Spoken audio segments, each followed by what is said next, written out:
What is good, Tsla family? It's Rage 8 back with another video. And in this one, I want to break down what's going on with the overall market, what you should be watching for moving forward. I want to talk about some very important technical levels to watch for on Tesla and what's going on with the market for now. I want to talk about some big news for Apple as well. But before I do anything like this, before I get into any more details and talk about what's going on with Tesla, let me just mention a couple of things. I am personally not a financial planner, so take none of this as financial advice.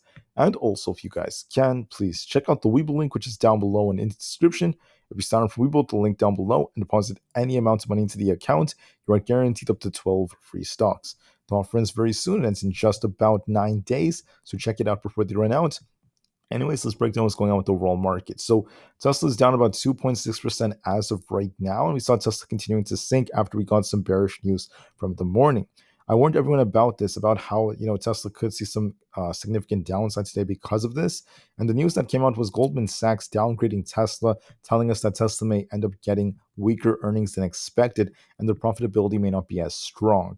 With Goldman saying that, that is very significant for Tesla because Goldman is not only like very credible in the eyes of many investors, but simultaneously they have a very very big part in their analysis of Tesla, and this affects many news outlets and etc. So with that happening, we ended up seeing Tesla sell off quite a bit, and Tesla's underperforming the market at least for now. However, this news shouldn't really hold for way too long. It's like not that crazy. We're just starting to see Tesla chop around so far, and it's not doing too bad because Tesla dropped harder in the morning. Then after that, it bounced a little bit. It's been trading sideways. The market also dropped in the morning, but the market started pushing as time went on because we had some bullish news that came out that helped the market hold up later on. And what dictated the markets, the reason why the market held up a little bit better was because of Aapl. Aapl had some big news that came out, and this helped Tesla and other stocks actually try to rebound a little bit, right? So what was the news that came out for Aapl? Why did this affect Tesla in the markets? Let's first talk about this. So this new news came out. We have some big news. Basically, we have the new iPhone 15 that just came out with the new features and etc. And the pre-orders are up 10% year over year. Not to mention that in India, their pre-orders are up about 25% year over year. So that's some very, very big news. We're seeing more popularity for the iPhone 15, and we're starting to see more and more people just once again buying up like crazy. Now, this is great news for them. The delivery times have been moved into the like late October, going into November. And pre-orders just began on Friday, and they're already up compared to the iPhone 14. They're also up about 10 to 12% relative to the iPhone 14. So this is very, very great news for Apple. Now, don't forget that this is all going to be delivered. These deliveries are going to be happening during Q4, and that's when demand is going to go up like crazy. So this is great news for Apple once again, and that's why Apple was pumping the way it is, approaching that 180 resistance. We're getting very close to it. We're currently at 179. We saw the high of the day at 179.38. But the overall trend on the 4 hour is still more bullish.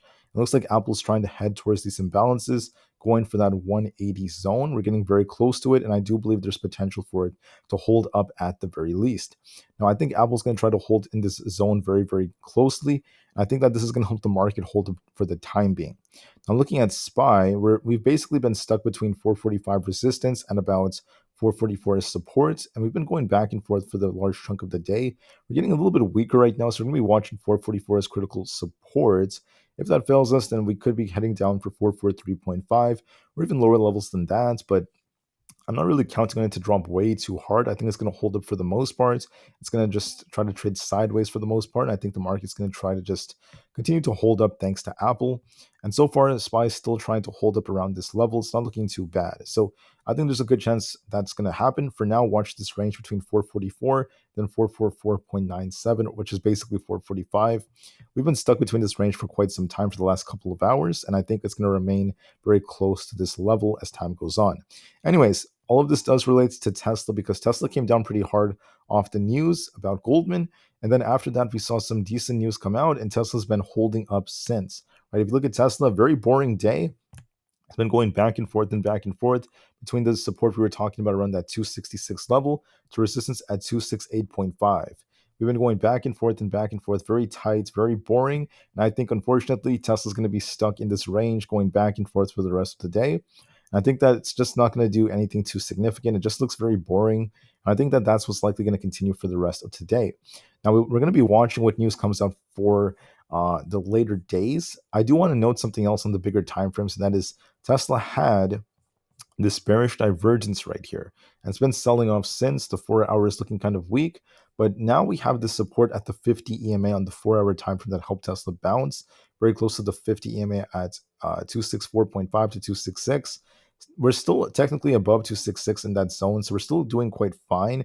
If we end up breaking below these levels, then there is a risk of more downside. So far, it's holding up, so don't be too worried just yet. Just be open minded and just know that we're trading sideways for the time being, but there is a risk of more downside if we break some critical supports. And we're going to be watching that for tomorrow and also during the FOMC meeting on Wednesday. So it's going to be very important. Anyways, for Apple, still trying to hold up. It's kind of choppy right now, but it's still looking bullish overall on this trend, and there is still potential for more upside. Apple's looking decent, which is going to help the market hold up most likely. For the QQQ, we talked about something very important. I'm going to actually pull this up using TradingView. This is the zone we were talking about on the QQQ. Down here, the QQQ had this support at this 368 zone. We were talking about this, right? We had many bounces here historically where this rectangle is, and you could see I told you if it broke 368, this thing is going to come sinking down to 366, if not even the lower 360s. But because we got the bounce, and if we got the bounce, we'd be watching 370 and 372. If you look at this, we did break above 370, but we came just short of 372, very close to it, super, super close. So not bad from the triple Q. And overall, it's holding up quite decently thanks to Apple. And I think there's a good chance it's going to hold up in this range and try to get very close to 372, try to retest it one more time. I think that Apple is going to help it up. I think that the odds favor it holding up for the time being. So that's what I'm predicting for the triple Q. I think it's going to hold up quite decently. For Nvidia, we bounced off the critical support. We were talking about this. If this thing broke down, there was a risk of this coming down to like 420, if not 416. And if we bounced off this 425 zone, we could have seen Nvidia start pushing back towards the 5 EMA. We were talking about 438, and then we had like 442 above that, not to mention 450. Now, what did I think was more probable? I was telling you to just watch and see if support holds because we were quite oversold on Nvidia. Now Nvidia is getting very close to a bullish cross on the PPO, and this thing is starting to show some life. We need to see it end up breaking above 442 by tomorrow for this thing to show more life. So we're going to be watching this very carefully. This is also helping the Nasdaq and the QQQ hold up a lot better. And this is a good sign for the markets. So Nvidia is showing some life. It got a decent sized bounce, and we're going to be watching 442 as key resistance. Let's see if Nvidia could actually hold above that. If it manages to do so, it's going to be a good sign for tomorrow. So watch it all very carefully. Anyways, the VIX gapped up and it's been slowing down since. If we look at the 5 minute time frame, for example, you could see it more clearly. You can see it had this gap up before it started to cool off. And it's been cooling off since. So that's a decent sign for the market after it gapped up like this. And as a result, with the VIX cooling off, this is completely normal as the market is still trying to hold up. Apple played a big role, the biggest role in this market trying to recover. Thank you, Apple, for the good news. That's very, very, awesome for a lot of the bulls out there. And for the time being, we're just going to be watching the market and be very unbiased. Watch SPY, just kind of range trade. Tomorrow is going to be more interesting, but the most interesting day is going to be Wednesday when we have Jerome Powell speaking. So until I see you guys again after the market closes, I thank you all so much for listening. Watch all these levels very carefully and do what you have to do. And for now, the market could shop around a little bit. There is still some potential for upside if Apple does pump more. And anyways, that's pretty much it. So have a great day, and I'll see you guys in the next one. Thank you, and peace out.